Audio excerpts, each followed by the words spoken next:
Fatherhood still is the most difficult thing that I've done in life. After 12 years, some days I still feel like I don't have a clue. But it's getting easier. Or at least I'm learning to cope with the challenges that it brings along the way. I'm Brett Farrell, and this is Fatherhood. I've been talking to fathers to see how they handle this thing called fatherhood, because through sharing our stories, we're all becoming better. This is a monthly podcast, so please subscribe, and each new episode will find its way to your favourite podcast player. Be encouraged by the stories and share it with your friends, because as we know from the Hugh Grant film About a Boy, no man is an island. In this episode, I talk to David Smallbone, better known as Rebecca St. James and For King & Country's dad and manager. He was in Australia at the CMAA conference where David, his wife Helen, and Rebecca were awarded the CMAA Legacy Award. It's also where I recorded this episode, which is a little different. We go down a few rabbit holes. The pressure of the industry, the kids were therapy. And so they helped me get distracted. And I think every time a baby came along, I saw Jesus in a new way. We start with fatherhood, to be sure, and I wanted to know more about how a father handles loss and failure. You're asking me these questions. The astonishing thing to me, 29 years after we lost everything, is Helen standing by me, no question asked. Even though the hurt is still there all these years later, this is a story about a guy just trying to support his family and make his way in the world. Good minds, but I didn't even think you worked in the media at some level. David doesn't distinguish his family life from his family's professional life, so the words children and artist are used interchangeably. I'm Brett Farrell, and this is David Smallbone on Fatherhood. What was it like the day, like the exact moment when Helen told you for the very first time, we're going to have a baby? What goes through your head then? We'd been married a year and a half. She's an occupational therapist. She didn't like being an occupational therapist. She had let me know, I want to have children sooner more so than later. And we fell pregnant pretty quick. I don't remember that moment when she told me. I remember the moment when Rebecca was born, because I feel suddenly that was the moment when love made sense. First couple of years, I'm a newbie to marriage, jolly selfish music business guy. I've been in music business since I was 16, and I'm now 69. And music business doesn't bring out the best in people. It's egocentric and all that type. So I was a selfish guy. And so I think Rebecca coming along 2 years into marriage, was 27, Helen was 22.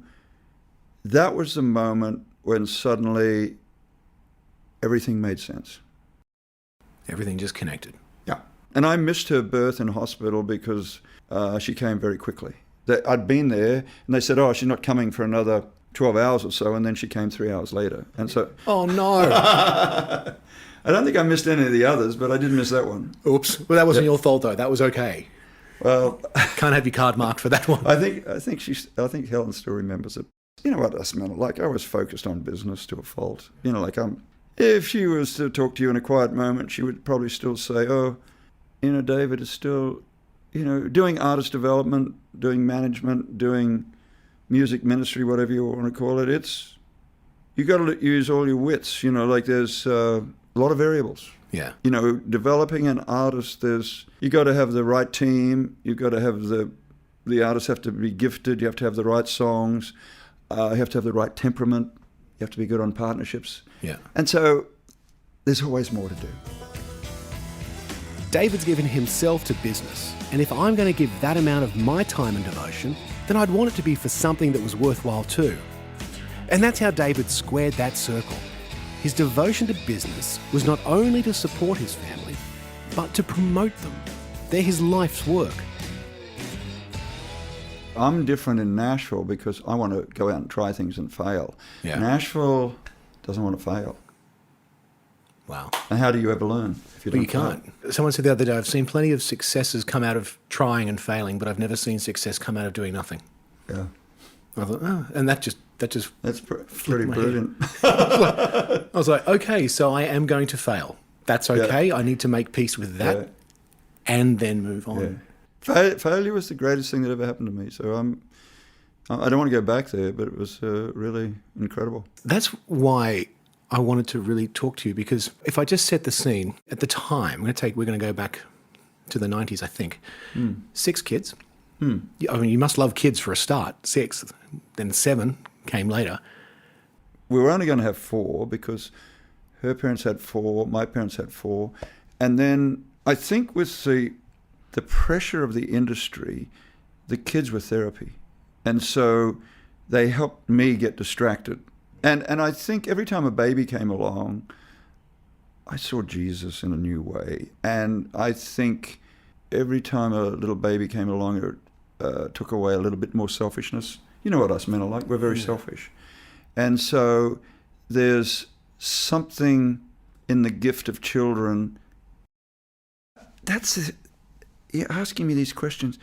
The astonishing thing to me, 29 years after we lost everything, is Helen standing by me, no question asked. Tell me about the time. What was going on in your life in the 90s before you ended up in Nashville?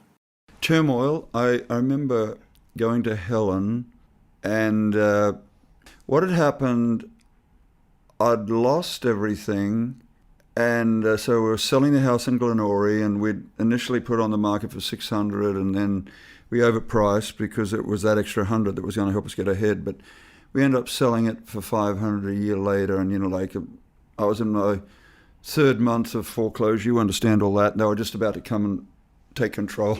I had a Mike Wonke tour come through, made good money on that, so I was able to catch up on my mortgages. What point do you have to go to Helen and say, hey, listen, we've really got to talk because something's happened?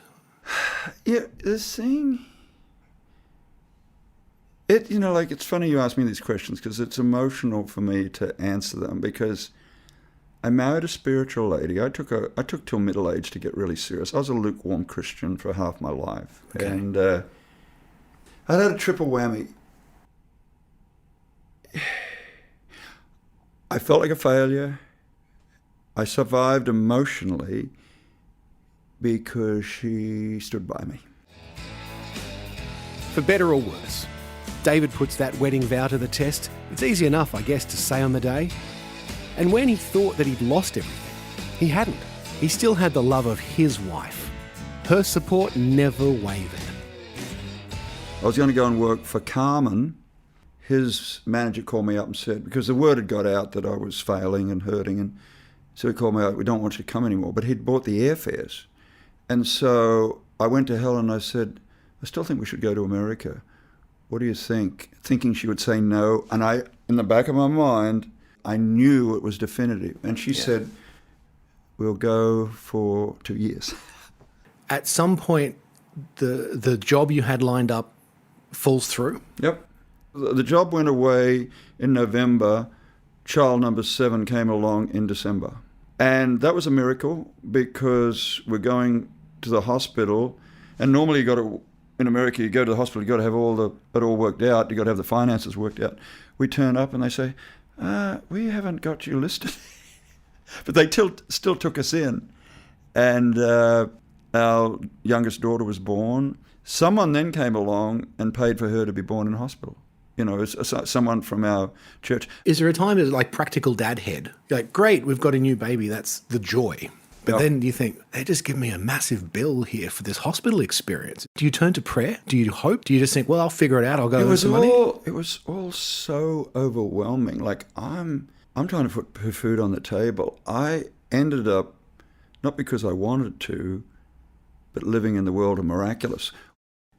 My wife's mother would call once a month in tears on the phone saying, it's not working, come home, come back to Australia. Yeah. We had 7 children. She never faltered. Like, to be around that great love. It's humbling, right? I talk about my wife every now and then, and I'm with her and we'll be out driving or talking or something, and I get tearful because her unconditional love for me when I was... She knows my gift set pretty well. She knows my strengths and my weaknesses. But to love me through all that, I put it down to I was blessed in marrying a spiritual lady. Like, I don't know how that happened. If it were me, foreign country, no job, hospital bill, new baby, 6 kids, I'd be a quivering mess on the floor at that point. It takes some kind of special self-belief or faith and support to cope in those conditions. And that's exactly what David had. The church was putting food on the table. 2 local churches took us under their area of responsibility. 1 Sunday school class furnished our house, and I saw the hands and feet of Jesus in a way that that impacts me even to this day. So, and it's one of the reasons when any of my friends or associates come to me negative about the church, it's very hard. Yeah. I've seen the church in action. I'm cynical of the music business, love the church. I love the message of Christian music. I sometimes think we get confused because we think we're in the music business more so in the ministry. Yeah. I like to think what we're attempting to do, this is a ministry. This is a ministry deal. We're involved in sharing the most wonderful message known to man. It's as if the loss and hardship and then seeing the church in action are the things that saved him from being another pure music industry cynic. It's those circumstances that shaped him and made him who he is today. One of the guys in Delirious brought this up in his podcast interview with me, and it's been playing on my mind, and I'd love your take on it. Yeah. The idea was you're away a lot. And how do you be a father when you're in America 6 months of the year and your family's in England? And he says, I think ultimately it's probably better that my kids see a dad who's fulfilled in his calling rather than being necessarily just around, but working in some capacity, not exercising his calling and gifts appropriately. The first is the better experience for the kids. What's your take on that? I've been fulfilled in what I've attempted to do. Now, I got broken. I was broken when I lost everything. I left Australia with, my tail between my legs. And, even coming back for this event that we're at, it's such to have our friends and our peers encouraging somebody who, most people know our story. Most people know that we failed pretty visibly and obviously, but a weird thing about me is I'm probably happier than most of my buddies of similar vintage, and they're going through their brokenness now, because some of your buddies, you get to mid-50s or whatever, you let go, that you're pushed out of the music business, and I'm still in it. And I'm allowed to be involved in sharing the most wonderful message known to man. And my buddies are going through their brokenness now. Either there's challenges at home, or there's depression, or they've been let go. They can't use their skill set. I went through that at 40, change at 40, get into your 60s, late 50s, harder to do. And so I look back. I was given this incredible gift. My marriage got stronger, and I actually saw the church in action. I'm not a guy in church every Sunday because I want some good food just for that day. I'm imperfect. I call myself a flawed Jesus follower, but my eyes were open to a better way of living, and I want to shout that loudly. I've now got 9 grandchildren, and I'm doing it for them because I want my grandkids to grow up around Christian community. And the culture's trying to stop that. You're seeing it here in Australia in a way. I just look at this political debate that in some cases is becoming anti-Christian in the front page of the Australian today. And, how can we share this incredible message lovingly and strongly in a way people are going to hear, but not religiously? Yeah. But I say to anybody who's gone through a hard time, it's preparation for something around the corner, something better, because that's what happened to me. The thing that we can learn from someone that's been through tough times is that you can get through them. Hindsight's a powerful thing, but if you're in the middle of the storm, you just need to remember that it's not finished yet.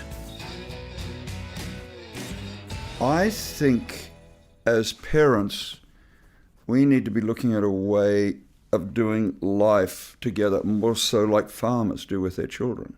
And, on the farm, the kids are out there helping. If it's a dairy farm, they're out helping milking. If it's an agricultural farm, they're out there on the tractor and things like that.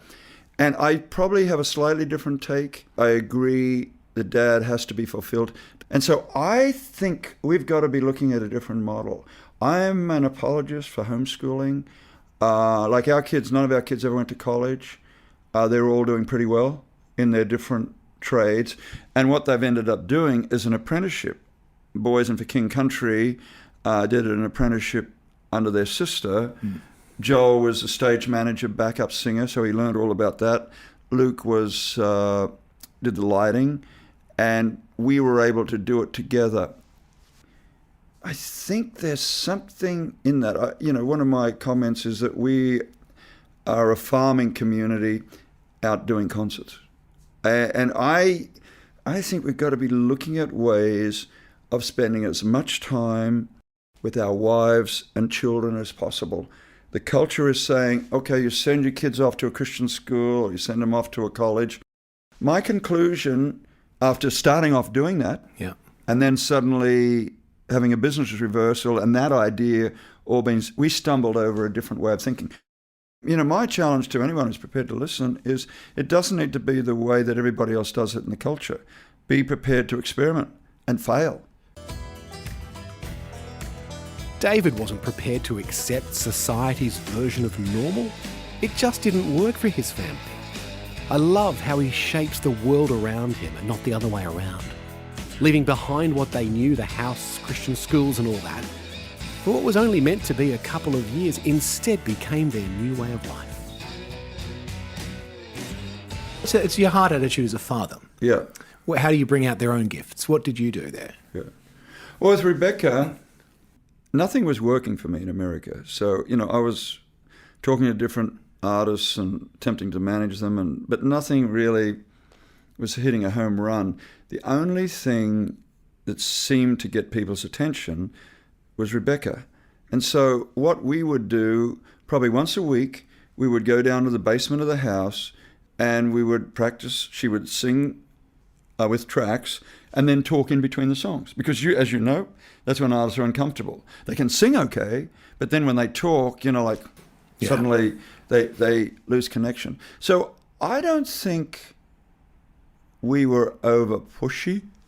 How do you be lovingly encouraging without being kind of, well, in my world, a show business dad? Now, what I've done as a dad who's managed his children, I have a partnership with my daughter and now with Joel and Luke and for King Country. So we split the net. With Rebecca, we split the net 50-50. With Joel and Luke, it's a third. And it's we're in this together. Good, the bad, the ugly. And I tell them everything I know. I still get voted out. And that's very hurtful to a gentleman of increased vintage because, You've seen some things. Yeah, this is not my first rodeo, but I don't get voted out that much, but I still do. I think it's... That's really fascinating you said that you get voted out. It affects you. Oh, yeah. That's the one moment in time when my wife counsels me very strongly. Because I'm not on occasions, I've got better at it lately, but occasionally when I'm a man of conviction. I'm very ministry minded. I'm very artist development minded. And then suddenly I get voted out on something that I think is incredibly important. It kind of drains me for a couple of days. You know, I deal with millennials, buddy, and millennials think they know it all, you know? And so I'm a strong-willed dude. Like I've seen it all. This is not my first rodeo. Yeah. And I tell them everything I know. Yeah. The good, the bad, the ugly. I think most days I'm encouraging, but if you had a quiet moment with Helen, she would say, David's got to be nicer. He's just too blunt sometimes. Because they're my own flesh and blood, I go for the jugular and say, well, guys, why don't we think about this? And she said, well, if I was nicer in my approach, they'd probably listen better. They listen. It's good. It's very functional. We probably have one of the most functional artist-manager relationships in Nashville. If we can talk about, in the sense that there's Rebecca, and then there's For King and Country. In some respects, Rebecca's career was pre-internet, and For King and Country is post-internet. As a dad, you still had to be a dad to all these kids through that time continuum. What's it like being a dad now in a post-internet generation versus being a dad in a pre-internet generation? We were, with Rebecca, we used email more aggressively than anybody else there. We built up a list and we communicated with those people via email. We do a newsletter every week. And we would, I've forgotten what they call it, but we'd have people writing back to us. And I don't know if there's just so much more volume. You know, like in our world, what have we got? We got close on 1 million on Facebook. We don't have huge numbers, but they're very reactive. We've got 600,000-700,000 on Instagram. We've got 100,000 on Twitter. One of my roles is I watch that very. I'm trying to. Okay, I'm really big picture, really small picture. I'm looking. I think maybe I'm doing a better job today because I'm watching all the data. I'm watching. Okay, how can we connect this incredible message with these people? So I study it. Maybe more so than any other manager in Nashville, because the other managers have 4 or 5 acts. I just have For King Country and Rebecca. And Rebecca is just starting all over again. So I think main difference is better intelligence. Do you have to protect them from that as well? Like, do when you're looking at all this data, do you see stuff and go, oh man, I've got to make sure they don't see this because that's not encouraging? No. No, that's what I want.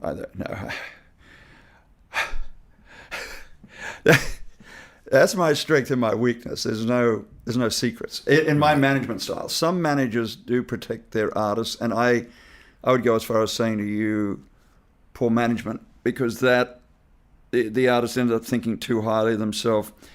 We're pretty open and honest. I would go as far as saying, on occasions, brutal.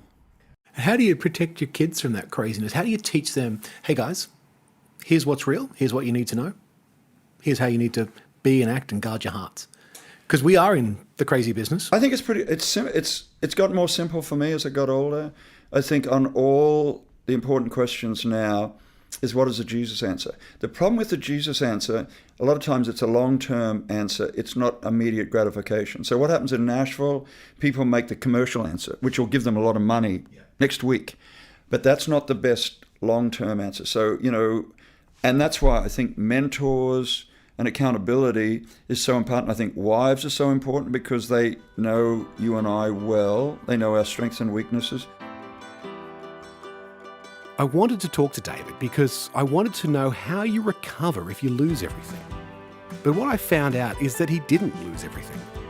His wife was there, his family were there, and I don't need to lose it all to think about things differently. But if I ever did face tough times, like David, I hope that the church comes through. The simple acts of furnishing the house, providing food, providing comfort, the church rallying around a family and simply helping this dad.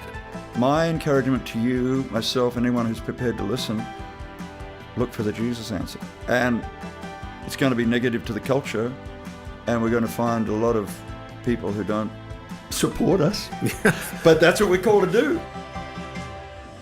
Thank you to the show's producer and editor, Loretta Farrell, to Nathan Brown at Christian Media and Arts Australia for arranging this interview, and to David for allowing me to dig into some areas that most of us would rather forget.